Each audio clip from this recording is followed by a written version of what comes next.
Hey guys, it's Miss Bell. I'm so happy to be with you today. So I'm gonna go ahead and cut right to the chase. Today's video is gonna be all about how you can survive your freshman year. And the thing is, the title of this video is called Surviving Freshman Year, but it's more than surviving. I also want you to thrive. So the advice that I'm gonna give you in this video is not just gonna be about surviving your freshman year, barely getting by. It's also gonna include tips and tricks and things like that. Not really tricks, but tips that will make your high school career and especially your freshman year success. What are the things that the average 8th grader should know before they go into their 9th grade year? I'm going to include a picture here or somewhere in here of me when I was in 8th grade, because I remember where I was at. I remember when I was in your shoes. I had excitement, I was nervous, I was afraid, like I felt all of these emotions. So I remember how I felt when I was in you guys' shoes, and that's exactly the reason why I'm making this video, because I want you to transition into high school successfully. I want you to do well. I want you to be the greatest, the best, just everything. So before we get started, number one, you know how it is when you're in my class. We're taking notes, okay? So I'm going to give you guys about a few seconds to run to your room, grab a piece of paper. Grab a notebook, a piece of paper, anything that you can take notes. The information that I'm telling you is so important. Some of you may know some of these things, but I have a good feeling that a lot of you may not know some of the things that I'm saying. So get something to write with and get a notebook, because it's gonna be very important.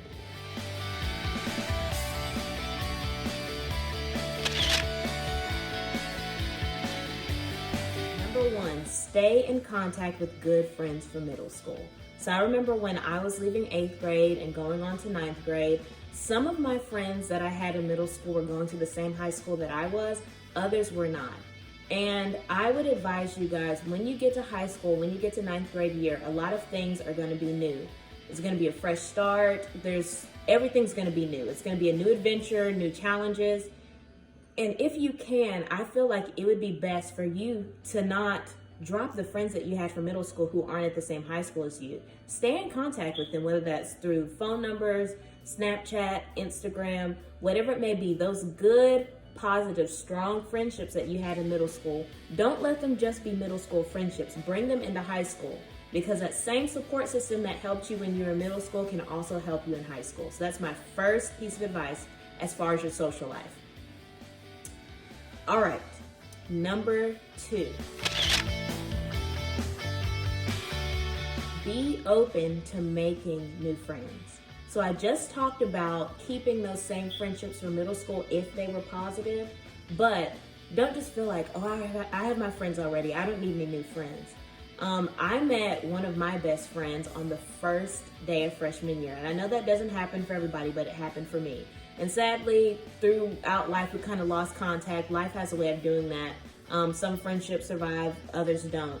But this girl was amazing. We were best friends throughout all of freshman year, and then she had to move away to a different school.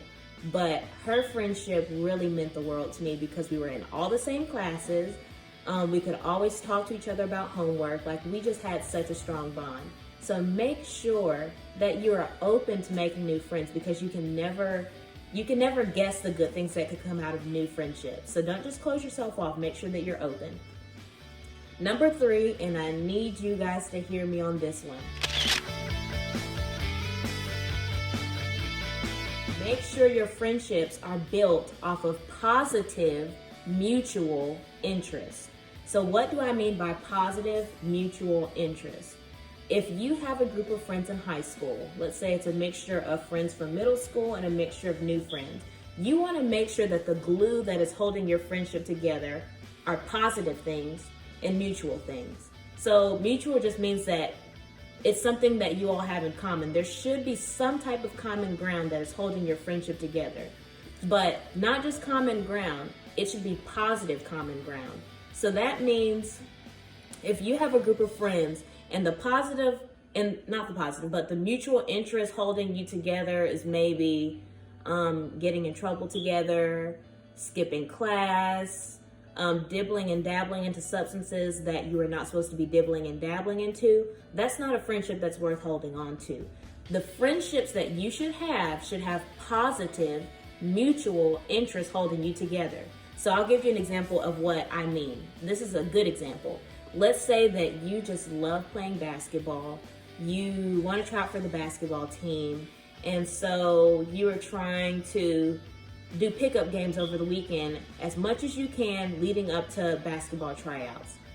You should find other friends who also love basketball, who also love being active, who also love being involved in school things. So basically make sure that your friendships are based off of positive mutual interests. The glue holding you guys together, it could be sports, it could be academics, it could be maybe you guys go to the same church, maybe it could be, there's so many things that could be holding you together, but make sure that it's positive things holding you together. All right, the next one, number 4.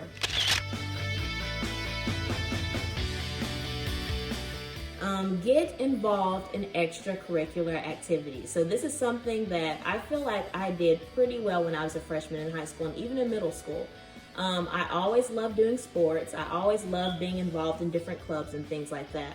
So my freshman year of high school, I ran track, which I just love track. I ran track, and that was something that helped me to make more friends. Positive mutual interest holding us together. We all love track. We all love running. That's what I mean. But I did track, I did the Ruhr Team Club, which is basically volunteer organization for teams. That's why it's Ruhr Team. There were some other things that I was involved in. Just get involved in things after school. And this can either be school related or it could be in the community. Just make sure that you're doing things to keep yourself active, because an idle mind, or a mind where you're just not doing anything, you're not busy, is the devil's playground. If you are not being strategic, if you are not involving yourself in positive activities and you're just sitting back, being idle, being lazy, trust me, the opportunity to do bad things will come. And when you have nothing else to do, you'll just kind of feel this pull to get involved in it. Not necessarily because you want to, but just because you want to do something. That's why it's really important to get involved in extracurricular activities. All right, the last one for social life is to have school spirit.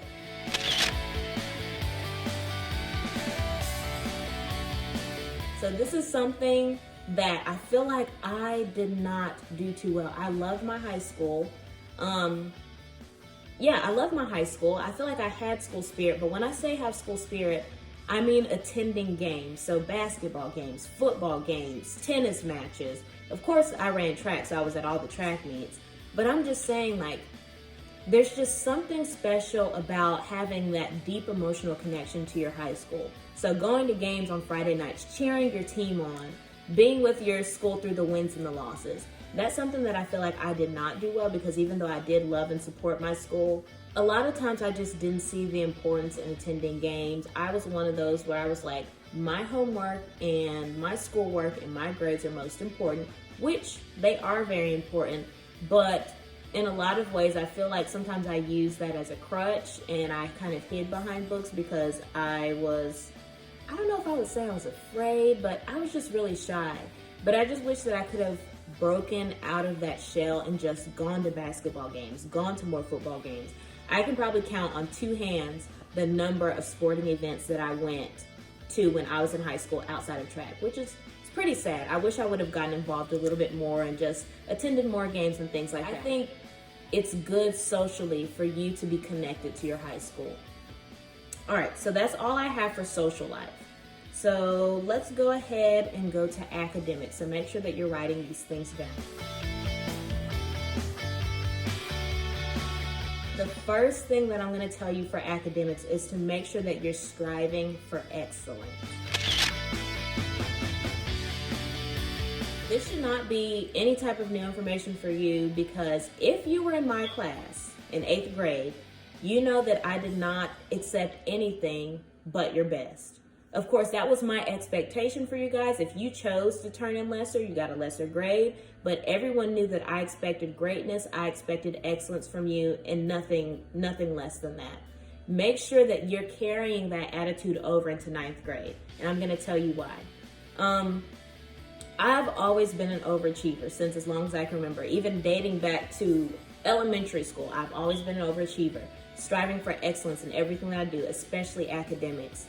So when I got to 9th grade, I already knew I wanted to make all A's. I knew that I wanted to be in all honors classes. I already knew that even outside of my academic core classes, I wanted to make A's in every class, whether it was art, whether it was gym, whatever it was.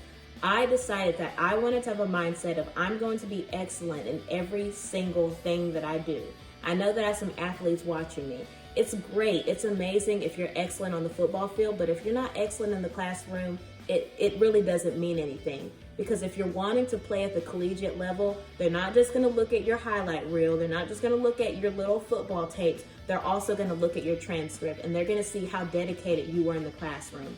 If you're dedicated on the field, but you can't be dedicated in the classroom, they're not going to see you as a true student athlete. So make sure that you're striving for excellence in everything. That means that if the teacher says the due date for an assignment and this day is this day, but you can turn it in earlier, you're going to try to be proactive and get it in early. That means that if the teacher says, hey guys, we're having a test over Unit 2 in 2 weeks, you're not going to wait 2 days before the test to study the whole unit. You're going to be reviewing that daily, even if the teacher doesn't require you to, because you want to be excellent in everything that you do. If you're interested in going to college and doing other things like that where they look at your grades, it's so important. And a lot of people come into their freshman year with that middle school mindset of, oh, well, the teacher, she may not be too hard on me. She'll give me a few extra days. She's going to remind me that this is due. No.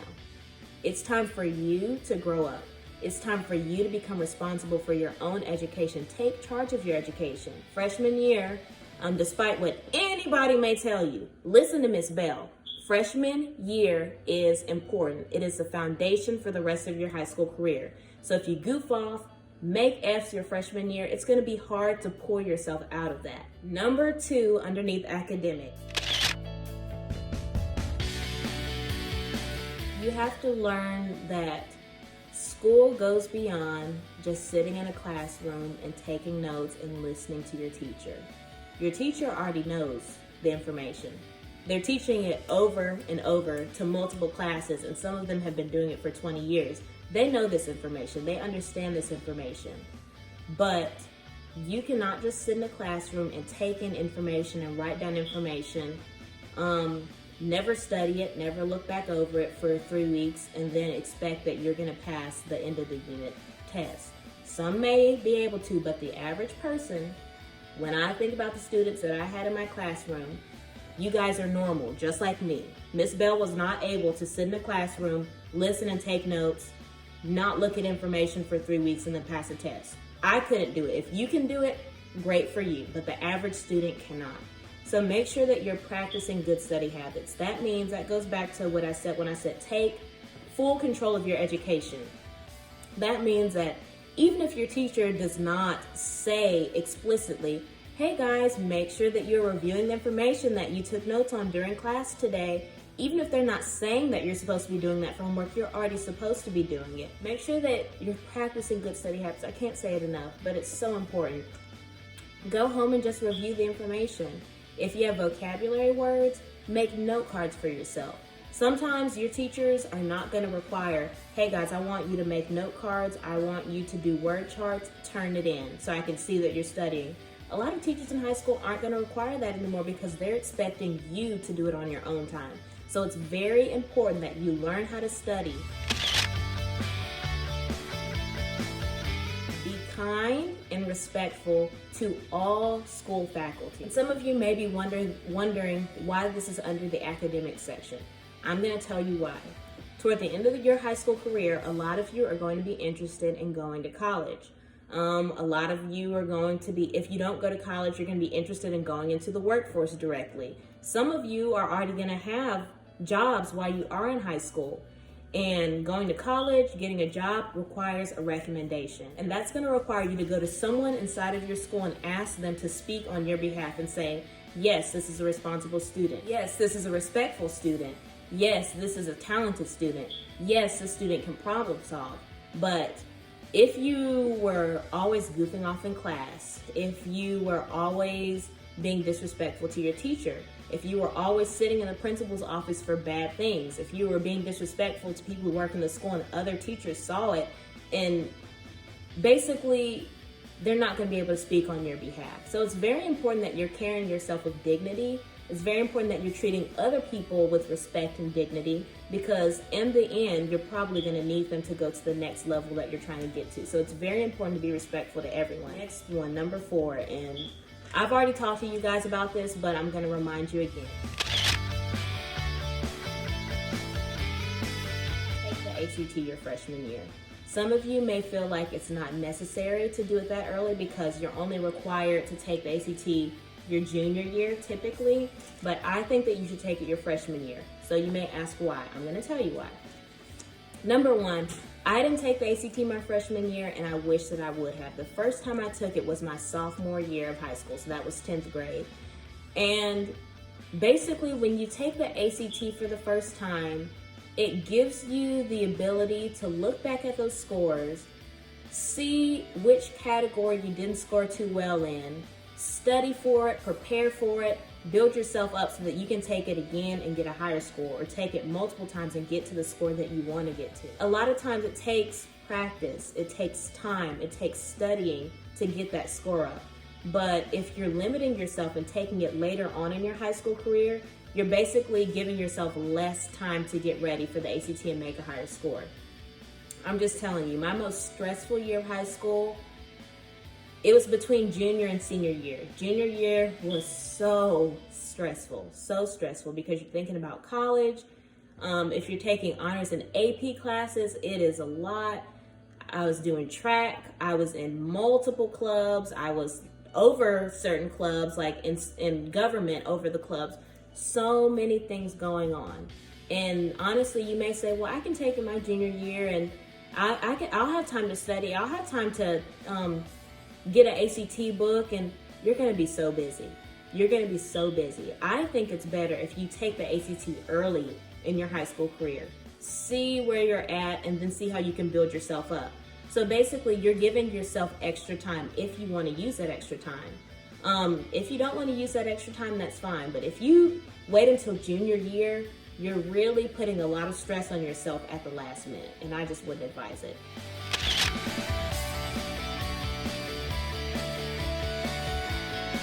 The last one, as far as the academic section, write down what you want to accomplish by the end of your high school career and brainstorm possible college and career plans. Most of you should remember the first day of the second semester when we came back after Christmas break. What did we do?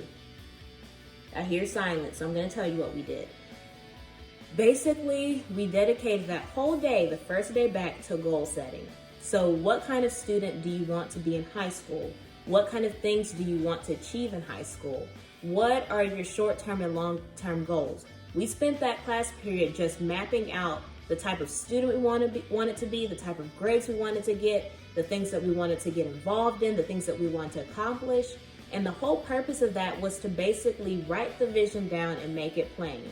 What am I saying what do I mean when I say write the vision down and make it plain?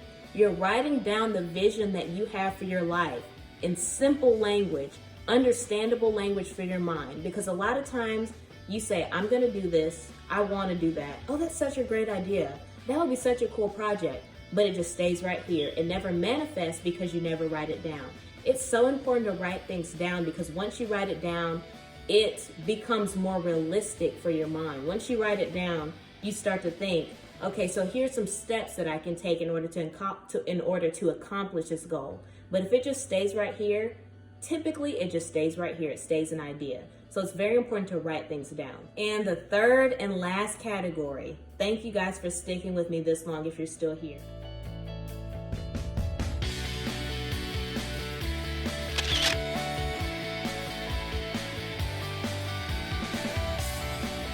All right, so number 1 for personal life, remain in close communication with your parents, family, and guardians. So I know even throughout middle school, this may have been something that you struggled with, but typically in the middle to high school years, you attach more to your friends, you attach more to the people your age, and you start to detach from your siblings, or maybe you start to detach from your parents, or maybe you start to detach from those people who have always been there for you. Maybe you don't have a good parent figure, or maybe you don't have a good guardian. But think about maybe that teacher or that coach that you've always stayed in contact with over the years. That person who you could just basically talk to about anything. Do not distance yourself from that person. Do not distance yourself from the mentors that you may have in your life, the people that you look up to, the people that you go to for advice. It's hard during high school because a lot of times you're being pulled in all of these directions. You're being pulled by sports, you're being pulled in academics, you're being pulled by your friend group. But as you're being pulled in all these directions, do not forget those who have always been there for you. It's so important. They love you, they care about you. Talk to them about your problems. Don't shut them out. I hope you guys are listening to this. Next one. And I can tell you, I may have not done everything on this list well, but whew, I did this one well. Be weird. Be yourself. Be unique. One thing that a lot of people struggle with in high school is this feeling of, I need to be like the popular kids, or I need to wear this type of shoes because that's what everyone is wearing, or I need to have this hairstyle because this is a popular hairstyle right now, or I need to act this way, or I need to talk this way because that's what's popular. Be yourself. So if there's a pair of shoes that you like, wear them.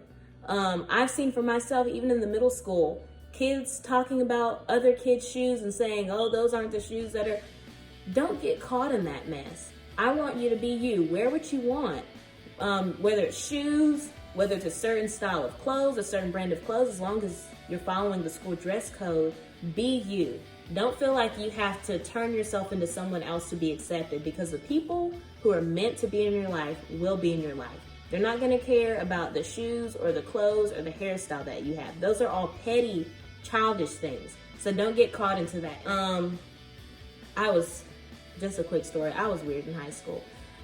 It's hard to describe because in a way, I don't know if I could say I was popular. I would say that a lot of people knew me. I was the nerd, but I was also kind of like, I won't say jock, but nerd, athlete, because I love school, love the challenge of academics, wanted straight A's, but I also loved running and I liked sports. I was also kind of like the church girl. Like, I had this weird persona. But anyways, I was weird. And the people who were meant to be in my life were in my life. They didn't care that I was who I was. So I even have a story for you guys. It's kind of embarrassing to think about now, but it's kind of adorable at the same time. Me, I loved crocheting. And if you don't know what crocheting is, it's basically knitting. So imagine like the old grandmas who are like sitting back in their chair and they're like, have their glasses real low and their nose like, hey baby, you know, knitting. That was me. So it's kind of embarrassing, but you know, here we are. So I would sit in my Spanish class with Senor Rodriguez. I think it was Spanish 2. Yeah, I had Spanish 2 freshman year. I would sit in Spanish class. I was a nerd, so I would finish all of my work early. And after I finished, I would close all my books, put them on the ground, sit cross-legged in my seat, pull my yarn out, pull my crochet needle out, and I would start crocheting scarves in the middle of class. And people would just stare at me and watch me like, what is she doing? Like, I think some people would laugh, but a lot of people were kind of amazed by it. Like, they just liked watching me. But that's what I mean when I say be weird. I'm not saying engage in activities that aren't safe, and that's not what I mean by weird now. I mean, be yourself, be authentically you. So the things that you enjoy doing that are positive and worthwhile, do it. It doesn't matter what other people think. I would sit in class, finish my work early, and make scarves, and people would just watch me. I would sit outside the gym while I was waiting for my track coach. And any free time I had, I would literally pull my yarn out and start crocheting scarves. I mean, when I look back at it, I was weird, but I was me, and that's all that matters. So that's what I really want you guys to know. Who you are is good enough. You don't have to change yourself. You don't have to act differently. You don't have to act like you enjoy doing things that you don't just to have friends. The friends that you need to have will be in your life. Next one, and this is important. Don't rush to find a significant other. Make friends and figure out what you like and dislike in people. So I can tell you my own story as far as significant others. In high school, I was not allowed to date, so I did not date at all. Of course, I could have went behind my parents' back, but I didn't. But I feel like a lot of times in middle school and high school, a lot of you may feel this pressure to have a boyfriend or to have a girlfriend or to have some kind of romantic partner. But the thing that I want you guys to realize, you have so many other things that you can be putting your time and energy into besides a relationship. And a lot of times, you're too young to really know what you like and what you don't like, or what you want and don't want in a relationship. So if you rush into a relationship too early with a person you don't know well, a lot of times you'll accept things that you shouldn't accept. So maybe you're wanting to have a relationship so bad that you meet someone at school, you don't really know them, y'all become boyfriend and girlfriend, and maybe this person that you're in a relationship with talks to you in a way that's disrespectful, but you don't realize that you shouldn't be treated that way because you're just accepting whatever comes your way. Or maybe they are abusive. I know that this is a heavy topic, but these are things that happen in a lot of relationships. A lot of friends that I've spoken to, when they look back on some of the relationships that they rushed into in high school, they regret it because they allowed things that they shouldn't have allowed. They didn't know that this is not normal. This is not what a relationship is like, because their minds were too young and underdeveloped to truly understand what a relationship is and what its purpose is. Of course, there were guys that I liked when I was in high school, but I just had them as friends, or I just never told them that I liked them. You can do either of those. But basically, it's so nice to just be by yourself. Focus on sports, focus on your family, focus on your friends, focus on your academics. There are so many important things that you can do besides rushing into your relationship just so that you can seem cool and seem desirable and seem like, you know, I have a boyfriend, I have a girlfriend, I'm attractive. You know, there's just more to high school than that. So make sure that you're not rushing in. Of course, you may meet someone who is very special to you, and over time you form a strong bond, and maybe you guys decide to date. That's completely fine. All I'm saying is, do not rush into a relationship just to be in a relationship, because there's so many more productive things that you can be doing with your time. The thing that I wanted all of you to know is that if it's true love, if you guys are meant to be, it will be. You don't have to rush it. True love waits. You don't have to feel like you have to rush to be with somebody. You shouldn't feel like you have to rush to do things in order to earn someone's love. If it's really meant to be, it will be, and you won't have to rush it. It'll just happen naturally. And the last thing that I want to put as far as your personal life, and this is probably one of the most important points in this entire video, and I try not to get emotional about it, but I've seen this play out so terribly so many times in my high school, people that I grew up with. So I need you guys to hear me clearly.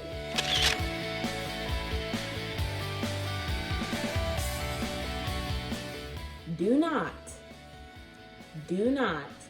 engage in risky behaviors that could result in consequences you are not ready to handle. Basically, in short, I'm saying don't do things that you are not prepared as a 9th grader, as a child. One thing that I can say, when you get into high school, a lot of times you get this like complex in your mind where you think that you're grown. Let me be the one to burst your bubble. You are not grown. You are a child. So keep that in mind. You are a child. You are a child. And you will remain a child until you turn 18 years old. That's when you're considered an adult in our society. But in a lot of ways, your mind is not fully developed. Your emotions are unstable. This is a hormonal time in your life. I'll give you some examples. You are a child. Therefore, it's going to be hard for a child to raise a child. Miss Bell, what do you mean? I'm basically saying if you are not ready, if you are not mentally, emotionally, financially stable enough to support a child on your own, you should not be engaging in behaviors that could result in a child being born. So I hope you guys are tracking with me. If the thought of being alive, if the thought of being healthy, if the thought of spending time with your family and friends makes you happy, you shouldn't be engaging in behaviors that could take that away from you. You shouldn't be engaging in behaviors that could snuff your life out. So, drinking, underage drinking is a no. It's really not worth it, guys, I'm telling you.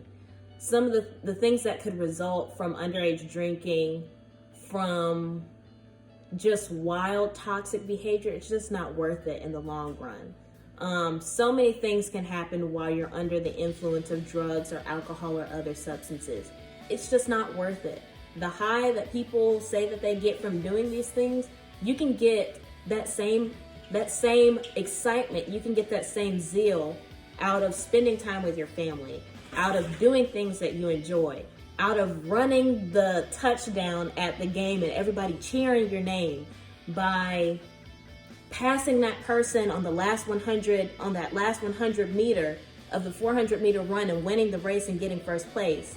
You can get that same high from going to the state meet or the state game, the state basketball game, and shooting the winning hoop. You can get a high on life by living it purely in the correct way.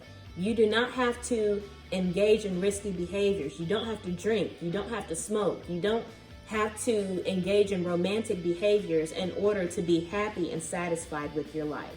And I really want you guys to understand that, because once you get to high school, there will be many opportunities, many things put before you that you can participate in. And I'm just hoping, I am praying, because I pray for you guys so much. I pray that when you get to high school, you make wise decisions, because the decisions that you make in high school will affect you for the rest of your life. Do you want there to be positive fruits, good fruits from the seeds that you plant in high school? Or do you want to have bitter, negative fruits from the things that you plant in high school? It's all up to you. So just make sure that you're being responsible. So I really hope that you learned a lot in this video. I hope that you took notes. I hope that you really listened. I'm just trying to make sure that you have a very good first year and a very good high school experience. But it all depends on the decisions that you make. It depends on the people that you choose to keep around you. It depends on the people who you allow to influence you. It all depends on the wisdom that you decide to have for yourself.